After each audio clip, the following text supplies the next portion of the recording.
ертөнц эхлэлтэй байсан болов эсвэл энэ өнгөрсөнд мөнх байсаар ирсэн үү? Хэрв ертөнц эхлэлтэй бол нэг асуулт гарч ирнэ. ертөнц бүтээгчтэй болов уу? Нэгдүгээр хэсгээр бид энэ асуултыг шинжлэх ухааны талаас нь харсан. Харин одоо үнийг философийн талаас нь харъя. Аристотель ертөнцийг өнгөрсөнд мөнхөд байсан гэж итгэж байсан. Харин Алгазали өөр бодолтой байсан. Тэр хэрв ертөнцид эхлэл байгаагүй бол ертөнцийн өнгөрсөн түүхэнд болсон үйл явдлууд хязгааргүй гэсэн үг гэж дүгнсэн. Тэр бол том асуудал. Учир нь өнгөрсөнд хязгааргүй үйл явдлууд бодитоор болсон байна гэдэг нь утгагүй юм. Метафизиксийн хувьд боломжгүй юм. Яагаад?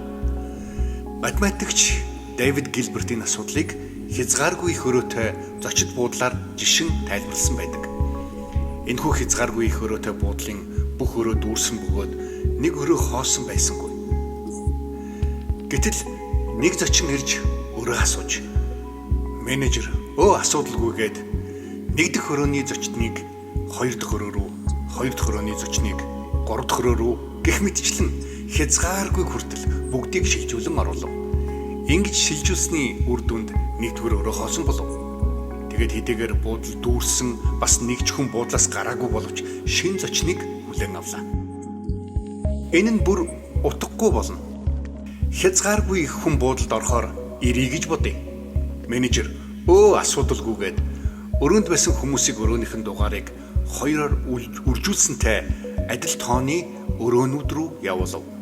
Нэгдүгээр өрөөнд байсан хүн 2 руу, хоёрт байсан хүн 4 рүү, гуравт байсан хүн 6 руу гэх мэтчлэн.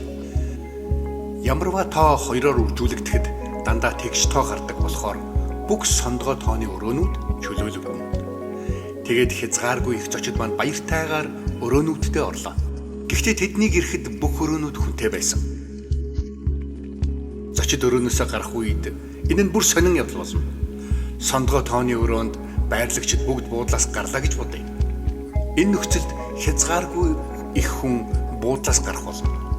Гэлээгээд буудалд буй хүний тоо цөөрөөгүй. Харин 4 дахь өрөөнөөс эхлээд хойших бүх хүн буудлаас гарч гэж үзье. Тэр нөхцөлд 3 өрөөний л хүн үлдэнэ. Гэтэл өмнөх шиг сондгоо өрөөнөөс гарсан хүмүүсийн тоотой адил тооны хүн энэ удаад бас буудлаас гарсан байдаг. Энд зөрчилдөөн гарч ирж байна. Бид адил тооны хүмүүсийг адил тооноос хаслаа. Гэтэл хариулт нь өөр гарч байна. Энэ утга гацалдаагүй зүйл бидэнд бодит дэлхийд яг хязгааргүй тооны зүйл байх боломжгүйг харуулж байна. Өнгөрсөн дэх мөнх ертөнц гэсэн ойлголтын эсрэг Газалигийн өгсөн 2 дахь аргументыг танилцуулъя. Нарыг санчир гариг нэг тойрох бүрд бархас бад яг 2 тойрдог гэж үзье. Гаригууд хэдий удаан тойрон төдий чинээ бархас бадын нарыг тойрсон тоо цөөн байна. Гэтэл энэ 2 гариг өнгөрсөнд мөнхөд нарыг тойрсон гэж үзвэл энэ хоёрын аль нь илүү их тойрог хийсэн бэ? Хачирхалтай нь энэ хоёрын тойргийн тоо яг адилхан. Хязгааргүй. Гэхдээ энэ утгагүй үстэй. Хэр удаан тойрсон байна төдий чинээ тэдний тойргийн тоо зөрүүтэй байх ёстой. Хэрв ертөнц үргэлж байсан бол өнгөрсөнд болсон хязгааргүй их үйл явдлууд нэг нэгнийхээ араас үргэлжилсэн байх ёстой. Яг л араасаа дистралан унаж байгаа даалгаврууд шиг ингэсээр өнөөдрийг хүрэх ёстой. Гэхдээ асуудал нь юу гэхээр хэрв хязгааргүй их тооны даалгав эхлээд унаж байж өнөөдрийг хүрэх ёстой гэвэл төгсгөлийн даалгав хязгаарч унахгүй. Өнөөдөр хязгаарч ирэхгүй. Гэтэл бид өнөөдөр оршиж байна. Тэгэхээр өнөөдрийг хүртэл болсон үйл явдлуудын тоо хязгааргүй байх боломжгүй юм. Бодит амьдралд хязгааргүй тоог хаанаас ч олохгүй. Энэ байгальдч байхгүй бөгөөд рационал бодолд зөв үндсийг өгч чадахгүй. Хязгааргүй гэдэг бол зөвхөн л санаа юм. Энэ аргументын эсрэг ямар няцаалт байж болох вэ? Зарим хүмүүс Гилбертийн буудлын жишээ шиг өнгөрсөнд болсон үйл явдлууд бүгд нэг дор болоогүй гэсэн эсрэг санааг хэлдэг.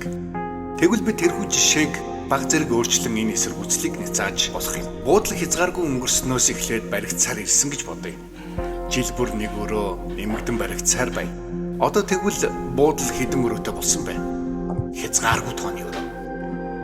Энэ нь юу гэсэн үг вэ гэхээр хэрэг өнгөрсөн хязгааргүй юм бол Гилбертийн буудлаар орших боломжтой юу? Үнэхээр утгагүй юм. Зарим хүн хязгааргүй тооны зүйл оршин буй хэмээн хэлдэг. Жишээ нь тоо болон бусад математикийн нэгж. Гэхдээ энэ ойлголт нь тоо гэгч зүйл үнэхээр бодитоор байдаг гэсэн таамаг дээр үндэслэгдсэн байна. Харин энэ санааг ихэнх философчид хүлээн авдаггүй.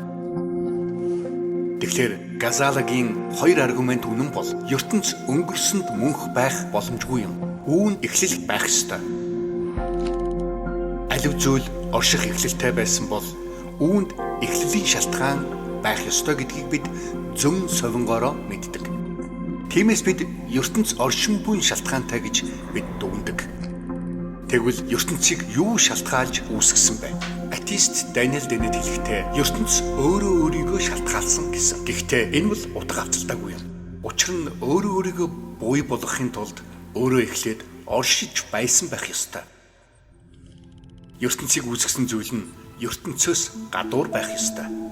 Орон зайд баригдахгүй, цаг хугацаанд хамаарахгүй, барьцгүй, хязгааргүй хүчрэх. Яг л бурхан шиг.